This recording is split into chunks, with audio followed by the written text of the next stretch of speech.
Welcome to the Nevis Newscast for Wednesday, November 16th, 2022.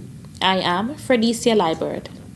Prime Minister the Honorable Dr. Terence Drew says his government understands the financial plight of the people of St. Kitts and Nevis and continues its thrust to improve the lives of the Federation's people. As noted by Prime Minister Drew, the government continues to roll out its COVID-19 recovery plan initiatives.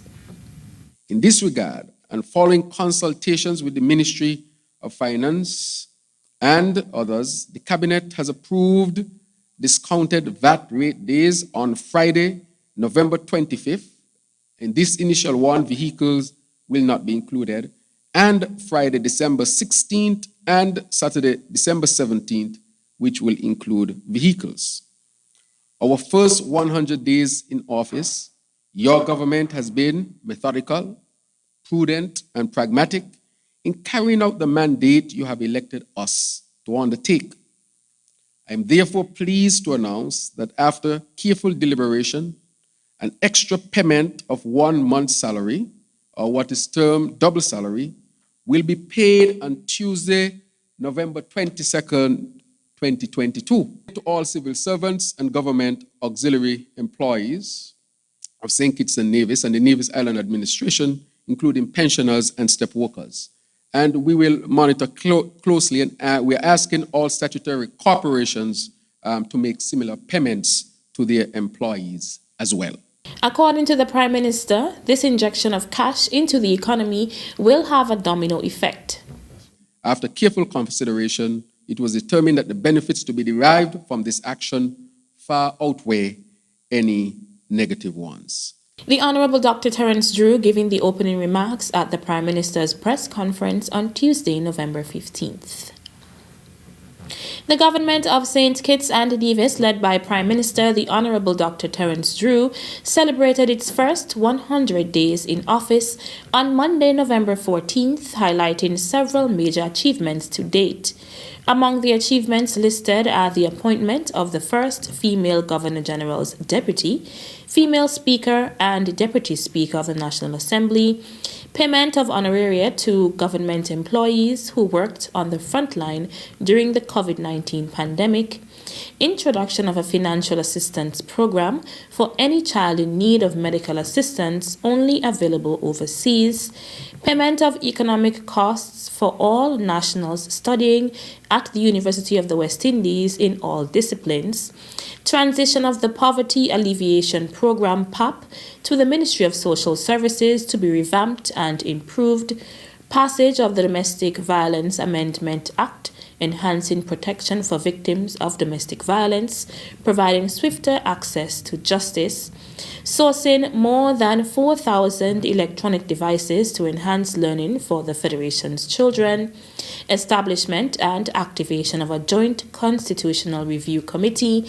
with the legal department of the Nevis Island Administration charged with recreating and redesigning St. Kitts and Nevis's constitution, the establishment of a team consisting of the FAO and the Ministries of Agriculture and Sustainable Development to begin the validation of 40 potential water harvesting and water intake sites, 24 on St. Kitts and 16 on Nevis, and a state visit to Taiwan, which included members of the National Assembly and Nevis Island Assembly for the first time in the nation's history.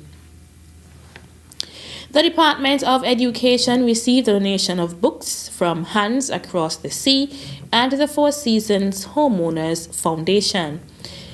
The donation took place on Tuesday, November 15th at the Department of Education, where Palsy Wilkin, who is the literacy link for Hands Across the Sea, mentioned that the 11 preschools on the island are going to be receiving a portion of the books. She also noted that the sector library will be receiving a donation of books. The sector library is a discussion which was held with Mrs. Florence Movin before she left office. And her passion, her dream was to have a library here at the Department of Education with books that the preschools to grade 2, pre-K to grade 2 could benefit from. And so that has also come to fruition.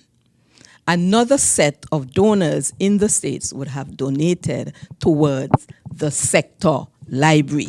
4 primary schools on the island will also receive books, according to Wilkin.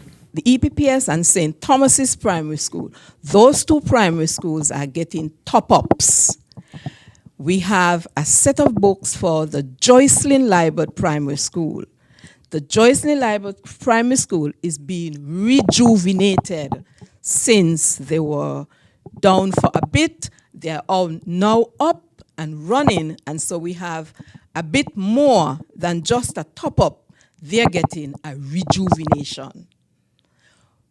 For this year, Maud Cross has made a separate space for a library, and they are getting a starter for their library space. Wilkin presented the books for the sector library and the 4 primary schools to Principal Education Officers in Claxton. The chairperson of the Four Seasons Homeowners Foundation is Tanya Lowe. On behalf of that Homeowners Foundation, I'd just like to say how grateful I am to partner with the Ministry of Education and with Hands Across the Sea to advance child literacy in Nevis. Our foundation has collaborated with Hands Across the Sea since 2015.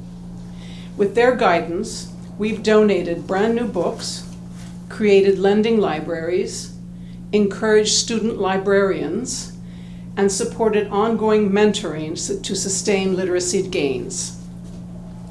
Since 2015, we have helped support most of the primary schools on the island, with the view that primary education is the foundation for later learning. Today, we are going a step further by encouraging early learning programs and thus our investment in preschool education and our handover of these wonderful books to the Ministry of Education. Lowe then presented the books for the preschools to Zanella Claxton, who expressed her gratitude for the donation.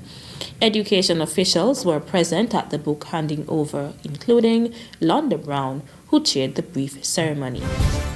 Still to come, Premier's press conference to take place on Thursday, November 17th. The details right after this break.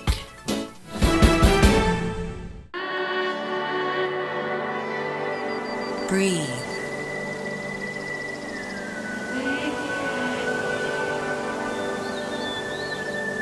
Release.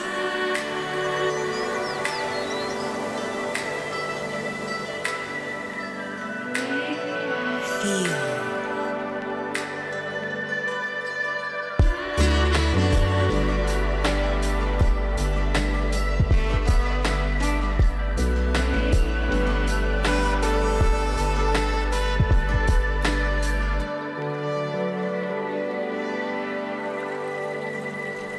Transform.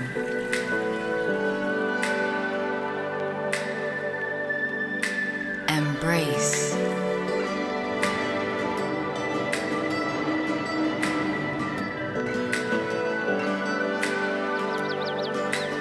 You.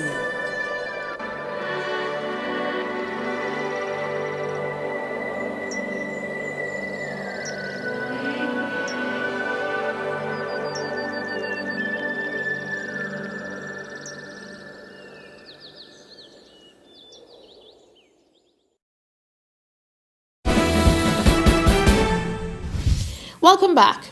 The following is a notice from the Nevis Electricity Company Limited, NEVLEC, regarding a planned power outage. NEVLEC wishes to advise customers located in the Butlers area that there will be an outage on Thursday, November 17th, 2022, from 9 a.m. to 12 noon. This outage is necessary to facilitate maintenance in the area. Please note that the electricity supply may be interrupted later and restored earlier than the scheduled times outlined. NEVLEC wishes to apologize for any inconvenience this outage may cause and continues to encourage its customers to safeguard their equipment and appliances. For more information on this outage, kindly contact the Emergency Department at 869-662-5811 or 869-469-9100. Premier of Nevis, the Honorable Mark Brantley, will host his next monthly press conference on Thursday, November 17th, 2022. The press conference will be held at the Cabinet Room on the second floor of the Social Security Building at Pinnis Estate. Premier Brantley will provide an update on matters pertaining to Nevis, and members of the press will have the opportunity to ask questions. The press conference will be broadcast live from 10 a.m. on Nevis Television, NTV Channel 99, nevistvonline.com, NTV Go app, Nevis Television Facebook page, and Nevis Newscast YouTube channel. That's it for this edition of the Nevis Newscast. On behalf of all of us here at the Department of Information, I'm Fredicia Liburd. Thank you for viewing.